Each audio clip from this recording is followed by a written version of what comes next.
musical. Saludos en la costa del Marva, gracias por el privilegio de sintonizarnos a esta hora. Quiero dar la bienvenida al presidente de la Asociación de Restaurantes de Delaware, al señor Scott Camerier. Él está con nosotros ahora vía Skype. Scott, good morning. Thanks so much for joining us. Thanks, Kevin. Thanks for having me. It's a pleasure as always. I know it's been difficult times for the world. It's been difficult, especially for the businesses. Many of the businesses, they are filing for bankruptcy, Chapter 11. Even the big companies. I heard this morning one of the gyms, the 24-hour gyms in California, they just filing for Chapter 11. How difficult has been for the restaurant business in general? I think it's a situation, Kevin, where if you believed in yourself and believed in your people you're working with and your guests, that people are just fine. I think that the restaurants that were struggling before and the businesses that were struggling before, I think this has really hit them hard. And I think that people that had a plan and really stuck together and were about something, they seem like they're okay and that they're going to make it through and that everybody's going to be okay.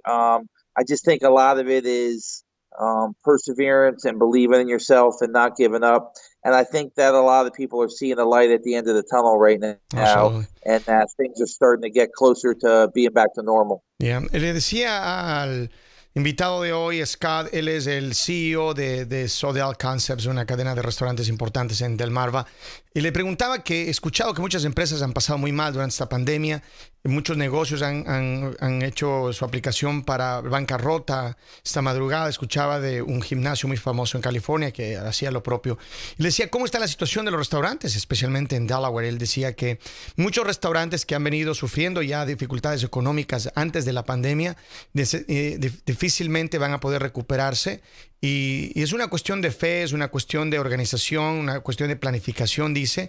Hay muchos que han estado trabajando proactivamente con sus empleados, han estado haciendo su labor que se requiere hacer para salir adelante. Ellos van a poder sobrevivir y es lo que estaba pasando aquí en el estado. Dice, lamentablemente, aquellos que han tenido dificultades anteriormente no la están pasando muy bien. Now, I believe also Delaware has been working hard with the governor, has been working with you and many other groups of people, task force, and different arenas. Yes. The restaurant, we entered yesterday in the phase 2 of the pandemic return to business. So what is this phase 2 consist for the Delaware Restaurant Association? Yeah, so Kevin, you're going to see restaurants look a little different here than they did in phase 1.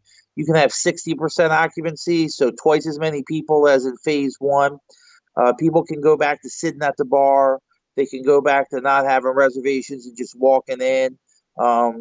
They can go, it's optional for people in the kitchen to wear masks because of the heat and everything, and the potential for flame.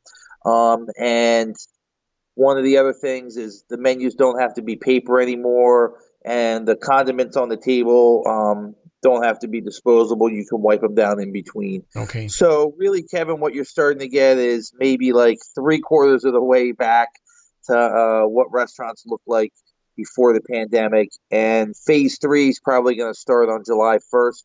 So you'll see things look almost exactly normal starting July 1st. Les traduzcamos esta parte. Dice que la fase 2 de regreso a los negocios por parte de los restaurantes consiste en lo siguiente, que ahora vamos a ver 60% de la capacidad ocupacional en los restaurantes, ya vamos a poder entrar hasta el 60% del total de la capacidad. Eso es uno de los detalles importantes. Número 2, también ya no necesita la gente hacer reservaciones, ya.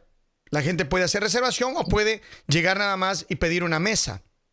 Número 3, los que cocinan, los que están en la cocina, no requieren utilizar mascarilla, es decir, es una opción.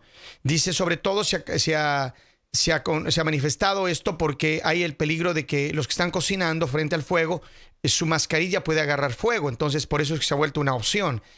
También dice que los condimentos y los menús ya no tienen que ser desechables, tanto el menú y los condimentos se pueden limpiar después del uso de la que las personas hagan de la mesa anterior. Así que esos son los cambios fundamentales que se hacen en la fase 2. Dice que la fase 3 espera que arranquen el 1 de julio. Otra cosa que pasa en la fase 2 es que la gente ya se puede sentar en la barra, ¿no? Pueden ya utilizar el servicio en la barra. Now, since the bar, the people can sit at the bar, and pretty much at 60% is most likely more normal like they used to be. So in phase 3, we're expecting to be, I would say, 90-100% normal. Yeah, probably in phase 3, you're looking at 100% normal. One of the things, Kevin, I wanted to mention was the masks. So if you're working in a restaurant and you have a medical condition,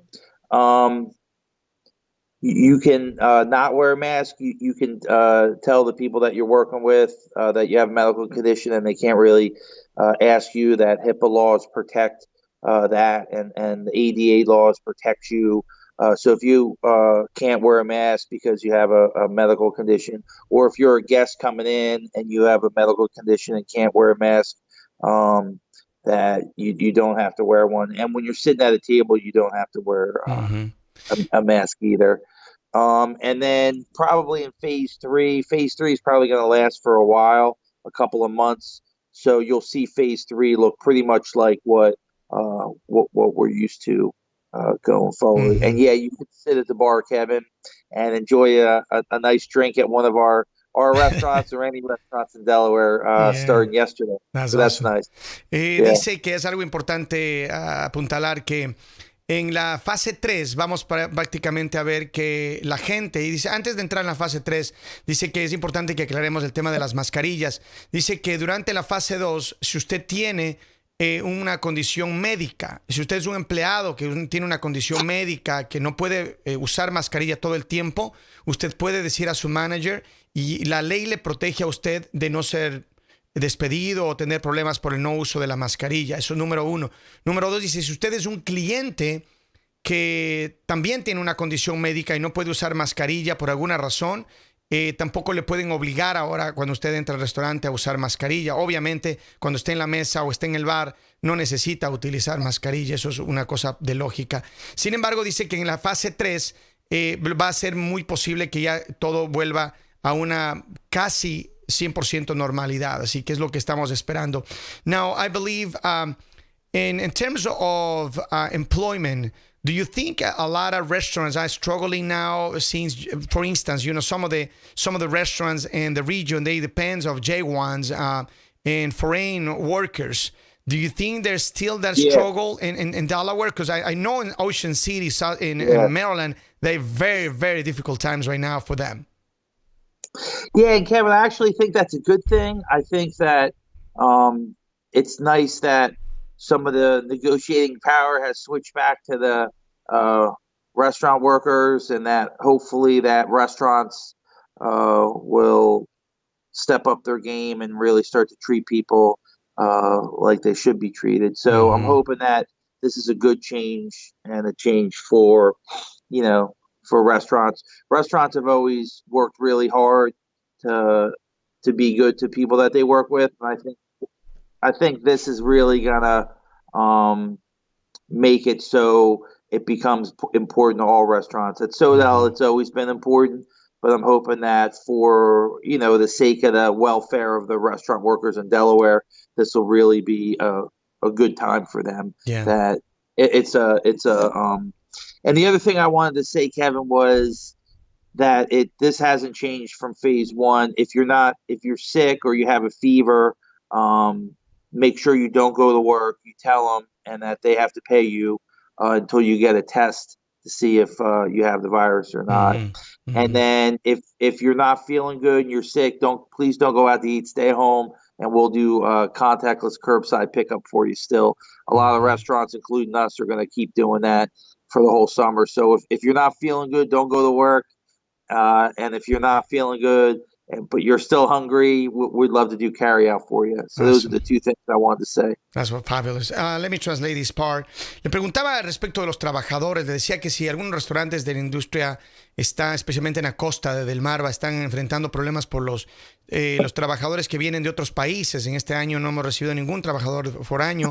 Y dice que es una cosa buena, en realidad, que espera él que los dueños de los restaurantes valoren a sus trabajadores y los traten de la manera adecuada. De esta manera no van a requerir contratar trabajadores de otros países o que vengan temporalmente. Dice, cree que es importante que esto sea una lección para aprender para todos y que ojalá esto continúe de la mejor manera para brindar un beneficio a los trabajadores locales. Por otro lado, dice que es importante que las reglas de salubridad no han cambiado, que quiere recalcar que si usted es un trabajador de un restaurante y se siente enfermo, por favor llame. El restaurante le tiene que pagar y usted tiene que hacerse la prueba a ver si tiene el virus, y el restaurante tiene que apoyarle a usted durante la época de enfermedad para que no pierda su trabajo. Pero también hace una invitación a los clientes que se sientan enfermos. Si se siente enfermo, por favor no vaya a un restaurante. Si se siente enfermo, todavía ellos tienen y van a tener disponible en todos los restaurantes de Delaware el famoso take out. Usted va a poder ordenar y va a poder pasar a retirar durante todo el verano la comida de un restaurante, de su restaurante favorito. Así que, y sobre todo, ya empezar a utilizar los restaurantes locales. Scott, before we finish this conversation, you personally, what is your advice? I know you have a company. One of the aisles of your company is advising to small restaurants or new entrepreneurs and stuff like that. Yeah. What is your best advice for the restaurants that are feeling a struggle or they are feeling this is a bad times for them? Yeah, I would say stick with what you're good at, double down, and take care of the people that you're working with, take care of the guests that are coming in, and really whatever you feel you're good at, believe in yourself and double down on that. And that better times are ahead. And I could start to see, because we have so many restaurants, I could see the light at the end of the tunnel, and things are starting to get busier and busier, and that this too shall pass and better times are definitely ahead.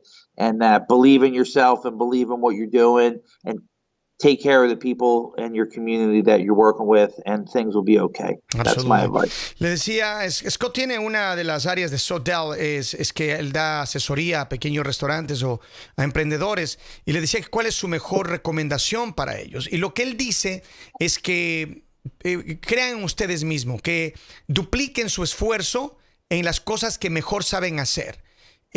Cuiden de sus empleados, traten bien a sus empleados y cuiden de las personas que vienen a consumir sus productos, de sus clientes. Trátenle bien a sus clientes, hagan el mejor esfuerzo para que el producto que ustedes hacen sea de la más alta calidad, y dice que vienen tiempos mejores, dice que no tiene duda de que los tiempos mejores van a ayudarnos a salir adelante. Todavía hay una luz al final del túnel y ese túnel está ahí muy, muy cerca. Así que es lo que lo recomienda Scott Camerier. Él es el CEO de Sodell, pero también es el presidente de la Asociación de Restaurantes de Delaware.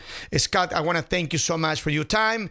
I wish you this summer is going to be the best for you and all you employees, and I want to let you know that a lot of people will love the way you do business with the Latino community, with your employees, with your customers, and it is really grateful to have a company like that Sodell in this region. And I'm glad that you are the president of the Restaurants Association in Delaware. Yeah, and I want to thank you, Kevin, for everything you're doing and all your hard work and your great stations. You're a huge benefit to the community too. So I'll talk to you soon, and if you need me, let me know. I'll be here for you. I will. Thank you so much, Scott Camerier, de este tema muy importante. Estaremos hablando con él en otra ocasión. Para el 1 de julio se espera que las cosas cambien en el estado de Delaware. Saludamos en la Costa del Mar. Es Máxima 95.3. Máxima